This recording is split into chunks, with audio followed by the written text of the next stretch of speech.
Hello, everyone, and thank you for tuning in to this week's episode of Sophisticated Sunday. I'm going to be your reader today, Nexo, and this is my co-host, Osun Funke. And she's not to be fucked with. Not at all.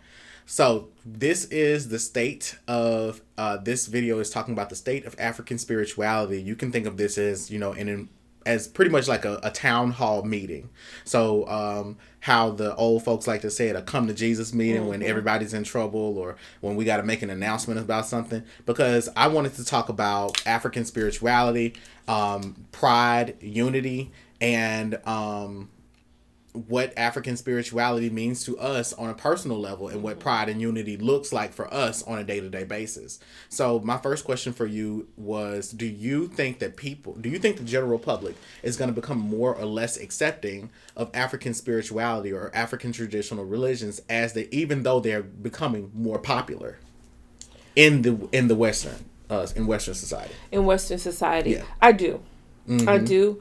And for the wrong reasons, honestly. You think they're going to become more or less accepting? I think they're going to become more accepting. More accepting, okay. I think people are going to become more accepting of African spirituality. Number one, because it's being publicized more and popularized more. Mm-hmm. Rappers are wearing alekes, Like who? 2 Chainz. 2 Chainz, mm-hmm. 21 Savage. Right. That's right. I'm trying to think of a couple of others. I can't. But, rappers are starting to wear alekes. There are people with alekes on in episodes of Power. Yeah. I remember that. Different little things like that. And so I think as it becomes more popular, people are going to gravitate to it because of the flock mentality, the herd mentality, right? Which I'm not upset about it. I'm not fucked up about that because however they got to get here, just bring them, I'll take care of them when they get here. But, and I also think that not only because of that, because African spirituality offers real time, real world solutions. It's not just about being good and praying. Right, yeah. It's not about being long suffering and waiting on your blessings. It's about moving your feet, moving your mouth, burning a candle, killing a chicken, whatever you got to do to reorganize energies for you and actually taking control of your life and your experience. And once people realize that that's a real possibility, they are about that action. They are about that action, and so I'm just excited to see it happening.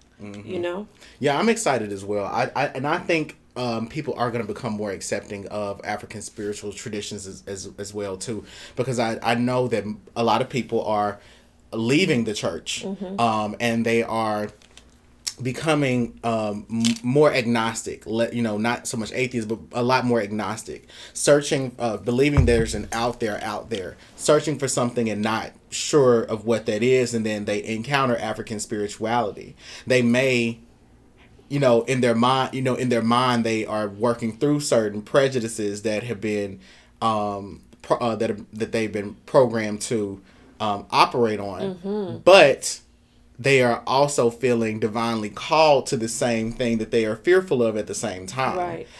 That sort of cognitive dissonance, we are helping people to ease and really massage out those anxieties and find their grounding in African spirituality. At the same time, I'm accepting and happy that it's becoming more popularized in Western media. I'm thankful that the portrayals are becoming a little bit more accurate. A little less scary and ridiculous, or at least let's say something more accurate,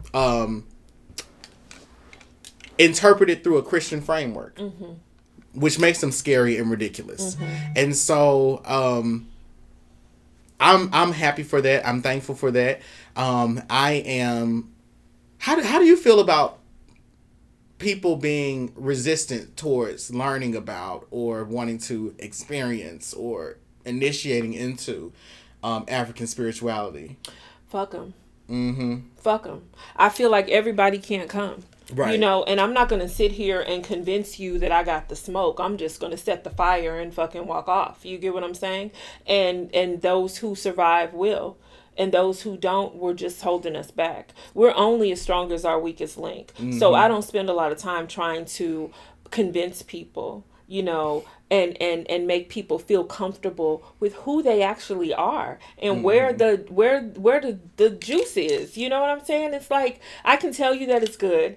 I can tell you that this is working for me. I can point you in the direction of a couple of other people who can share a similar story. And if it's not enough for you to dip your toe in, then you can stay there, because we don't have time for that. We are in dire straits. This is the first generation of African Americans where our children will do worse than we will, in terms of education, in terms of financial gains, teenage pregnancy, imprisonment. All of that. The spread of sexual diseases. We're on a downward spiral. I don't have time. I don't have time. So you don't really care about the naysayers. I don't care. Just fuck them. Fuck them. Mm-hmm. Fuck them. They go to church. Go to church. And stay in church. Mm-hmm. Because the church isn't actively... How's that worked out for you thus far? Well, a lot of people have been going to their same church for 10 to 15 years. Mm-hmm. And then they end up getting a 15-minute reading with us. We put them on a prayer meditation regimen. And then boom, 2 weeks later, they've made more money than they've seen. Absolutely. Mm-hmm. Absolutely. And that always, that's all the conviction that I need. And that's really what I'm looking for. That's the payment that I'm looking for, because success, that propels me forward. Right. You get what I'm saying? When I know that I've helped someone, and that they are better off, and that they're going to tell somebody, and that they're going to influence, it's going to influence the way they parent their children and their grandchildren and the conversations that they have in the street, you've just multiplied me. Right. You've multiplied me, and that's why I do this. The other reason that I'm really thankful that that whether people become more accepted or not, I really don't care. But the reason I'm thankful that it's becoming more popular is because it is helping to promote the truth that necromancy, or some form of necromancy, should be integrated into any form of spirituality or any religion that you're practicing. And when your religion demonizes or tries to alienate itself from working with the dead, worshiping the dead, or honoring the dead, more than just giving it lip service and putting it all off on God or Jesus, but actually helping your ancestors through every day, or at least a weekly routine veneration. Mm-hmm. I'm thankful for that. I'm glad to see people living out their destinies. I'm glad to see that people are taking pride in their ancestry, things that their ancestors did to ensure their survival, whether that was taking an ass whooping or whooping some ass, picking cotton. Fuel my fire, take me higher, I'll be your light.